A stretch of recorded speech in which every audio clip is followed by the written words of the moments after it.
Une conférence de presse chaotique, un président en roue libre Donald Trump vient tout juste de terminer une conférence de presse catastrophique depuis le bureau ovale.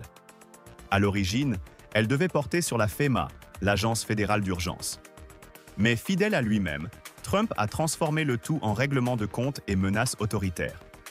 Il a prévenu que si des manifestants osaient perturber son grand défilé militaire prévu ce week-end, il ferait face à une force très importante. 2 fois, il a martelé cette menace.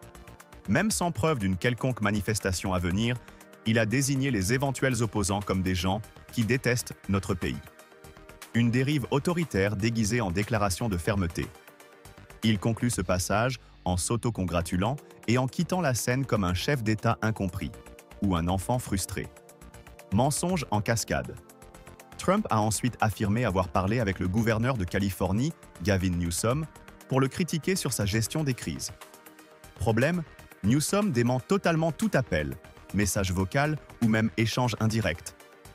Trump l'accuse de laisser Los Angeles sombrer dans le chaos, tout en s'auto-félicitant d'avoir sauvé la ville, grâce à l'envoi de la garde nationale.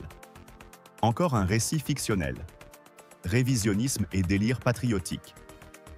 Dans un moment de pure mégalomanie, Trump s'est mis à crier que « nous avons gagné la guerre », sans préciser laquelle, et que sans lui, vous parleriez allemand ou peut-être même japonais. Une envolée nationaliste qui confond passé glorieux et présent mal maîtrisé. Attaque politique gratuite. Il s'en est aussi pris violemment à Gavin Newsom, appelant les Californiens à ne plus jamais voter pour lui, le qualifiant de sympathique mais incompétent. Et comme si ce n'était pas assez confus, Trump a dérivé vers Kristi Noem, la secrétaire à la sécurité intérieure, pour lui faire dire que la FEMA était dépassée et que les États devaient reprendre le contrôle des secours.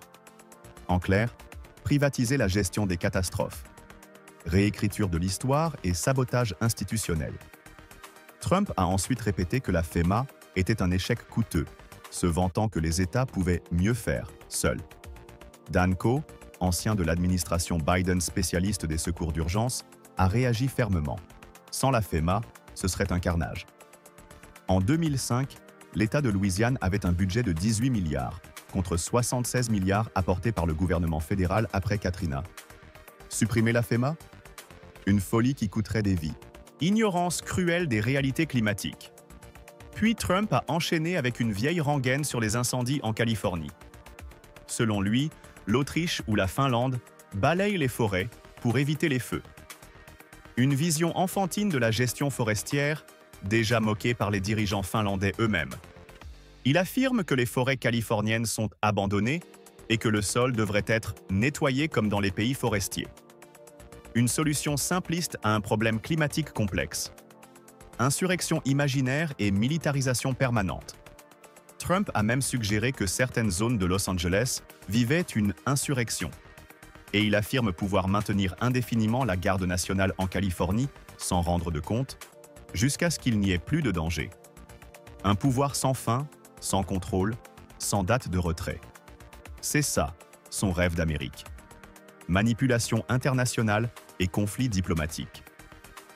Quand la présidente du Mexique, Claudia Sheinbaum, a critiqué la violence exercée contre les manifestants à Los Angeles, Kristi Noem a immédiatement répliqué sur ordre de Trump. Elle l'a accusé d'encourager les manifestations violentes, c'est-à-dire toute voix étrangère qui ose contester l'autoritarisme de Trump devient une cible. Et ce n'est pas fini. Trump a confirmé que des descentes de l'ICE, comme à Los Angeles, allaient s'étendre à d'autres villes. Il a accusé l'administration Biden d'avoir fait entrer des criminels et salué des sociétés comme Snapstream pour l'aider à récupérer des extraits vidéo à utiliser politiquement. Il vit dans un spectacle permanent, avec ses outils de propagande. Un torrent de mensonges, de colère et d'improvisation. Au final, cette conférence de presse n'aura rien apporté, sinon un étalage d'improvisation, de contre-vérités, d'attaques gratuites et d'idées dangereuses pour la démocratie. Trump a alterné entre menaces violentes, ignorance des catastrophes naturelles, fiction diplomatique et fantasmes d'insurrection. Tout cela emballé dans un show à peine contrôlé.